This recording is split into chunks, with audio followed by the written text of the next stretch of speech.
नमस्कार, सत श्री अकाल, अस्सलाम वालेकुम।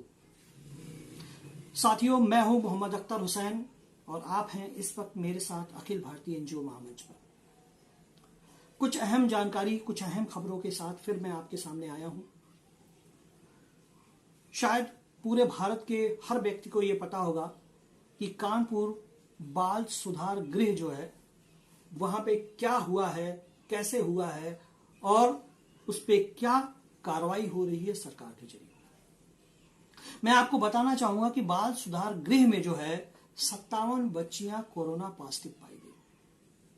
7 बच्चियां वो प्रेग्नेंट पाई गई जो पूरी तरीके से नाबालिग हैं और 2 बच्चियों में HIV संक्रमण पाया गया। एक बहुत बड़ा सवाल उठता है। सवाल ये उठता है कि अगर बाल सुधार गृह में वो बच्चियां बाल सुधार गृह के अंदर रह रही थी तो उनमें ये सारी बीमारियां और लक्षण आए कहां से? कहीं ऐसा तो नहीं कि बाल सुधार गृह में जो है वहां के जो संचालक हैं, जो चलाने वाले लोग हैं, कहीं उनके जरिए कोई गंदा काम तो नहीं हो रहा था? उस गंदे काम के चलते ये बच्चियां इन बीमारियों की शिकार हो गई। मैं आप लोगों को एक बात बताना चाहूंगा। आप लोग शायद अभी भूले नहीं होंगे, देवरिया में भी इसी तरीके की एक घटना हुई थी। वहां भी बाल सुधार गृह था जहां गरीब बच्चियों से, मजलूम बच्चियों से देह व्यापार कराया जाता था, धंधा कराया जाता था। जब सरकार को पता चला तो उस पर उचित कार्रवाई हुई। और एक बच्ची है जिसका वीडियो जो है अभी वायरल हो रहा है, जिसने बताया कि देवरिया से गोरखपुर कैसे लाया जाता था और किस तरीके से उन बच्चियों से देह व्यापार कराया जाता था। उस बच्ची का वीडियो आज भी फेसबुक पे रन कर रहा है। उनको कहाँ ले जाया? गोरखपुर। कितना से? ठीक है, 4 पहिया। कहाँ ले जाते थे? गोरखपुर। क्या होता था? क्या करते थे? हम लोग जाते थे, हम लोग के साथ कुछ भी नहीं होता, बड़ी बड़ी लड़कियों के साथ होता था। क्या गलत काम। तुमको क्यों ले जाते थे? पता नहीं क्यों। तुमको वहाँ ले जाके क्या करते थे लोग? मैम जी बेचते उन लोग के साथ जाने। कितनी बार गई थी? 5-6 बार महीना में जाते थे। 5-6 बार। हाँ। गाड़ी कहाँ आती थी? वही उसी के रोड पे खड़ा होती थी। दूसरे वाली गली में? हाँ। आज कब आती थी गाड़ी? शाम 4 बजे जाते हुए सुबह 6 बजे आ जाती थी। अच्छा, ये बताओ कि वो जो लड़कियाँ तुम्हारे साथ जाती थी वो कहाँ की रहने वाली है?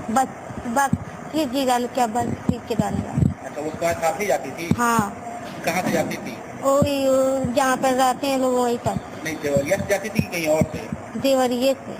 वो लड़कियाँ कहाँ पहचानती हो? हाँ, ये क्या है? कौन है?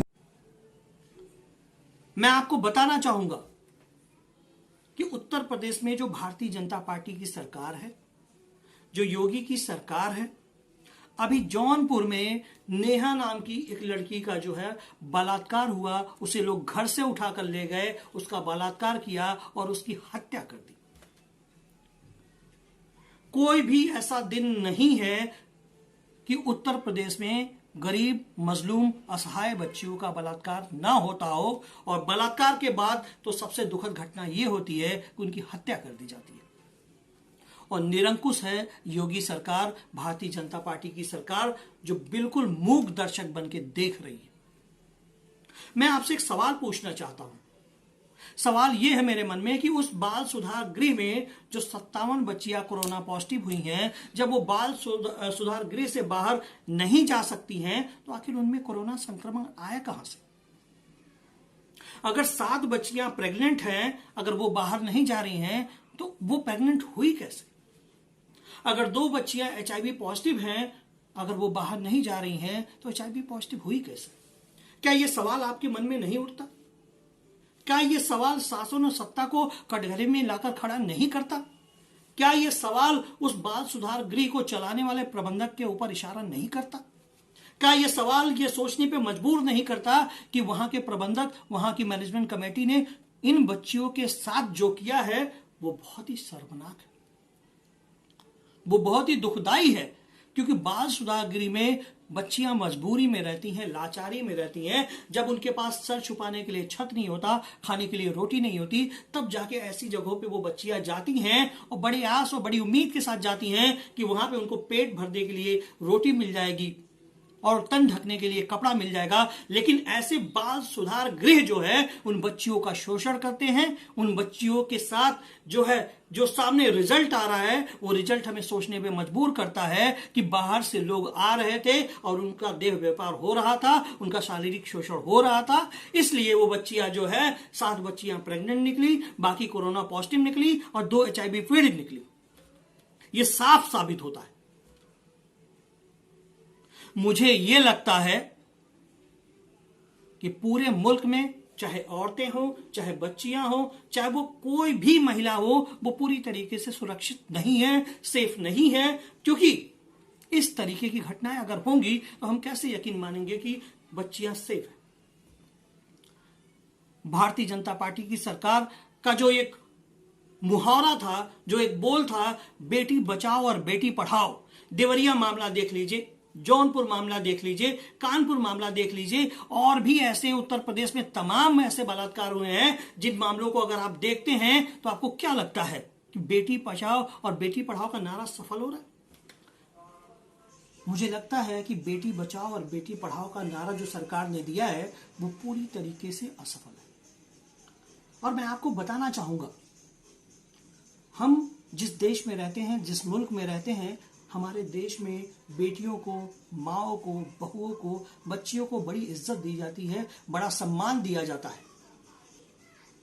लेकिन आज जो प्रदेश में हो रहा है, बच्चियों के साथ दुराचार, बच्चियों के साथ बलात्कार, बच्चियों की हत्या और बाल सुधार गृह में अगर इस तरह का काम हो रहा है तो बड़े दुख की बात है, बड़े अफसोस की बात है। मैं उत्तर प्रदेश सरकार से यह कहना चाहूंगा कि उत्तर प्रदेश में जितने भी बाल सुधार गृह हैं, देवरिया के घटना के बाद ही आपको सचेत हो जाना चाहिए था और सारे बाल सुधार गृह की जांच करानी चाहिए थी, और जो लोग भी इस घटना में लिप्त हों उनके खिलाफ उचित कार्रवाई होनी चाहिए। कानपुर की घटना होने का इंतजार आपको नहीं करना चाहिए था, लेकिन अगर आपने नहीं किया तो अब कम से कम आप जागरूक हो जाइए और बाल सुधार गृह जितने भी है पूरे उत्तर प्रदेश में, उन सभी बाल सुधार गृह की जांच कराइए और वहां इस तरीके की घटना में जो भी प्रबंधक लिप्त पाया जाए उसके खिलाफ उचित कार्रवाई करें। और ये जो बच्चियां पीड़ित हुई हैं, 57 जो कोरोना पॉजिटिव हुई हैं, 7 जो प्रेग्नेंट हुई हैं और 2 लोग जो HIV पॉजिटिव हुई हैं, इन बच्चियों को इंसाफ मिलना चाहिए और इनसे यह गलत काम कराने वालों के खिलाफ उचित जांच कमेटी बना करके उनको सजा दिलवाइए, ताकि दोबारा कोई इस तरीके की हिम्मत ना कर सके भारत की बच्चियों के आबरू के साथ खेलने की। मैं मोहम्मद अख्तर हुसैन एक बार फिर भारत की आवाम से, जनता से यह गुजारिश करना चाहता हूं कि सच्ची पत्रकारिता बहुत मुश्किल और बहुत कठिन होती जा रही है। आप लोगों से निवेदन है कि आप लोग हमारे इस वीडियो को अगर देख रहे हैं तो हमारे चैनल को सब्सक्राइब करें, हमारे वीडियो को लाइक करें, शेयर करें और बेल आइकन को भी दबाएं, ताकि हमारा और आपका संबंध और मजबूत हो और सच्ची बातें हम आप लोगों तक पहुंचा सकें। अखिल भारतीय एनजीओ महामंच के साथ मोहम्मद अख्तर हुसैन, एक भारत नेक भारत, जय हिंद जय भारत।